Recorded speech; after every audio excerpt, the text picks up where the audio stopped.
Соңғы күндері әлеуметтік желіде балағат сөздер үшін жауапкершілік күшейді деген сұрақтар көбейді. Қандай жағдайда балағаттаған үшін айыппұл салынады?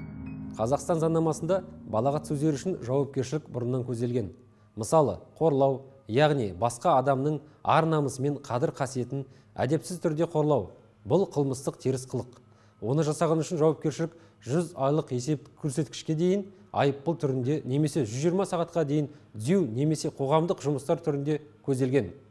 Бұдан әрі, құқық бұзушы мен отбасылық тұрмыстық қатынастарда тұрған адамдарға айқын құрметсіздік білдіретін және қылмыс құрамын қамтымайтын балағат сөздер мен басқа да әрекеттер әкімшілік құқық бұзушылықтың туралы кодексінің 73-ші бабы бойынша әкімшілік жауапкершілікке әкеп соғады.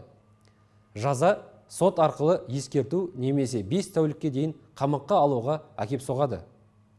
Ұсақ бұзақылыққа келетін болсақ, бұл қоғамдық орындарда былапыт сөйлеу, жеке тұлғаларға қорлап тиісу, ғимараттарды, өзге де құрылыстарды, тұрғын үй жайларды қорлау, ортақ пайдаланатын орындарды, көліктегі және өзге де қоғамдық орындағы мүлікті білдіру және айналасындағыларға сыйламаушылықты білдіретін қоғамдық тәртіпті және жеке тұлғардың тыныштығын бұзатын басқа да осындай әрекеттер түрінде көрінеді.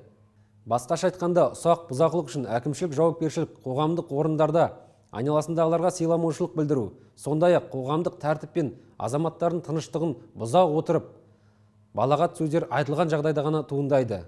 Балағат сөздер үшін қаншалықты жауапкершілік күшейді? Осы жылдан бастап ұсақ бұзақылық жасаған үшін жаза күшейтілді. Бұл ең алдымен қоғамдық тәртіпті бұзудың жолын кесу мақсатында жасалды. Қазір автобуста біреу балалардың немесе аға буын адамдарының көзінше, яғни қоғамдық орында айналасындағыларға сыйламаушылық білдіріп, қоғамдық тәртіпті бұзып, балағат сөздер айтқан жағдайда бұл үшін жауапкершілік 17.250 теңгені құрайды, немесе 10 тәулікке дейін қамауға алынады. 6 наурыздан бастап мұндай әрекеттер үшін 20 айлық есептік көрсеткіш, ол 69.000 теңге түрінде жаза, немесе 5-тен 15 тәулікке дейін қамауға алу көздейді. Егер біреу мені жай ғана балағаттады деп айтса, айыппұл салына ма? Әрбір өтініш бойынша полиция қызметкерлері дәлелдемелер жинайды. Бұл азаматтардың өтініші, куәгерлердің айғақтары, сондай-ақ құқық бұзушылықтың аудио бейне түсірілімі. Қажет болған жағдайда сарапшының қорытындысы болып табылады. Құқықтық бағаны сот береді. Жеке меншіктегі орын алған балағаттаулар үшін жазалайды ма? Атап өткенімдей, бәрі мән жайларға байланысты.